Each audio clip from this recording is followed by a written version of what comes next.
Welcome back viewers. இன்னைக்கு நம்ம பார்க்க போகிற ரெசிபி சிம்பிள் எக் பிரியாணி.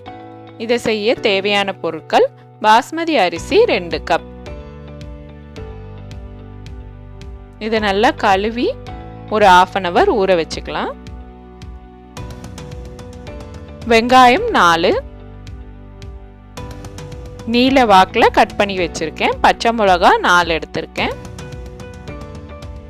தக்காளி 4, பட்டை, கிராம்பு, ஏலக்காய், பிரிஞ்சி இலை எல்லாமே 2 எடுத்திருக்கேன். மிளகாய்த்தூள் 2 table spoon, garam masala 1 table spoon, இஞ்சி பூண்டு விழுது 3 டேபிள் ஸ்பூன், அரைக்கட்டு புதினா கொத்தமல்லி கழுவி கட் பண்ணி வச்சிருக்கேன். முட்டை 8 எடுத்திருக்கேன். எண்ணெய் 1/2 கப். இப்போ நான் ஒரு குக்கரில் ஆயில் ஹீட் பண்ணிவிட்டு ஸ்பைசஸ் அதில் சேர்க்குறேன். பச்சை மிளகா சேர்க்கலாம்.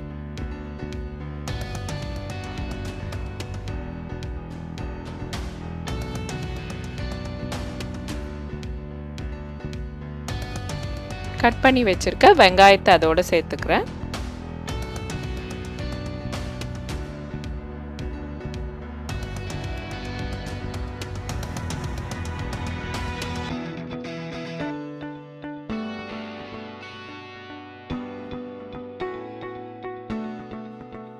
வெங்காயம் நல்லா வதங்கிறதுக்காக ஒரு 1/2 ஸ்பூன் கல் உப்பு சேர்த்துக்கிறேன்.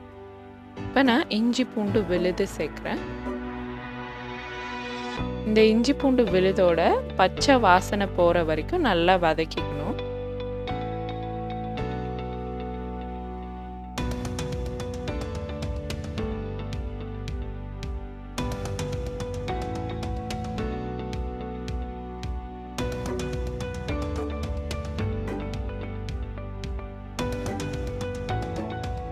இப்போ வெங்காயம் நல்லா வதங்கிடுச்சு.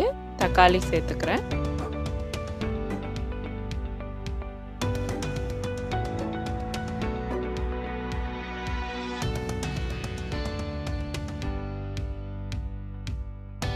தக்காளி நல்லா ஸ்மாஷ் ஆகி வதங்கட்டும்.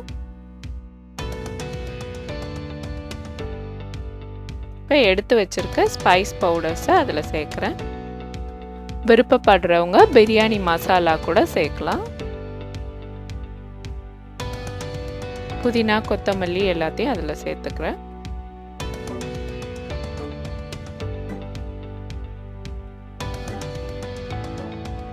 நான் இன்னொரு அடுப்பில் சில்லி சிக்கனும் சைமல்டேனியஸாக செஞ்சிட்ருக்கேன். ஏன்னா லஞ்சுக்கு ஆல்ரெடி டைம் ஆயிடுச்சு. அதனால் இந்த chilli chicken video already Sunday lunch மெனுவில் நான் செஞ்சு காட்டியிருக்கேன்.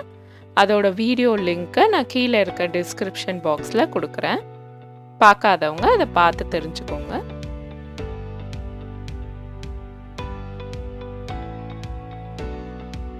இப்போ நான் தண்ணி அளந்து ஊற்றுறேன். 1 கப் பாஸ்மதி அரிசிக்கு 1.5 கப் தண்ணி ஊற்றுறேன். ஸோ நான் இப்போ 2 கப் எடுத்தனால 3 கப் தண்ணி ஊற்றிக்கிறேன். நீங்கள் ஃபஸ்ட் டைமாக இப்போ தான் பிரியாணி செய்கிறீங்களா, இந்த தண்ணி ஊற்றுறத மட்டும் கவனமாக ஊற்றிட்டிங்கன்னா கரெக்டாக வந்துடும்.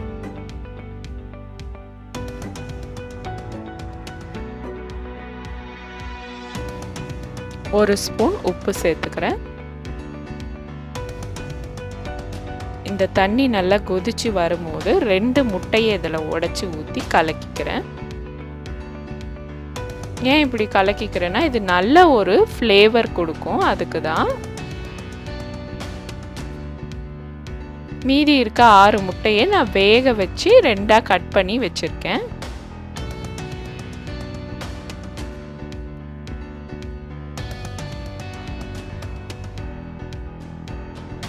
இப்போ இந்த முட்டையோட இந்த தண்ணி நல்லா கொதிச்சு வரட்டும்.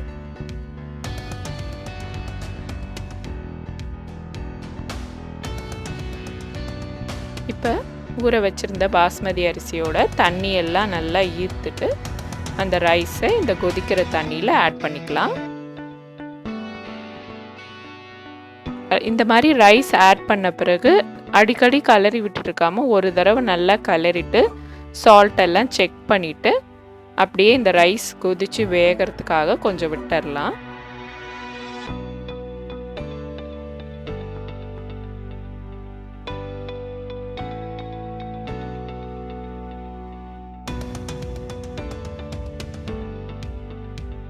இப்போ ரைஸ் நல்லா ஒரு 70% குக் ஆயிடுச்சு.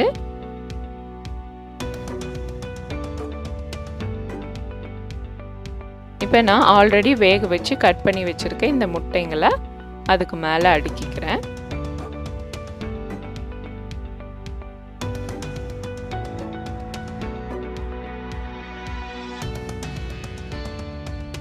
இந்த மாதிரி முட்டையை அடுக்கி வச்சுட்டு நம்ம குக்கரோட லிட்டை கவர் பண்ணிவிட்டு விசில் போட்டுடலாம்.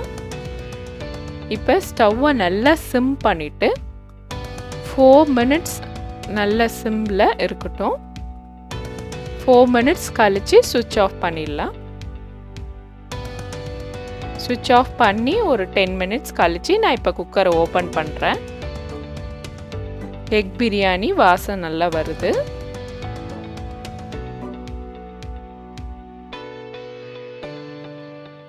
சிம்பிள் எக் பிரியாணி ரெடி ஆயிடுச்சு. இதை ஒரு சர்விங் பிளேட்டுக்கு மாற்றிக்கிறேன்.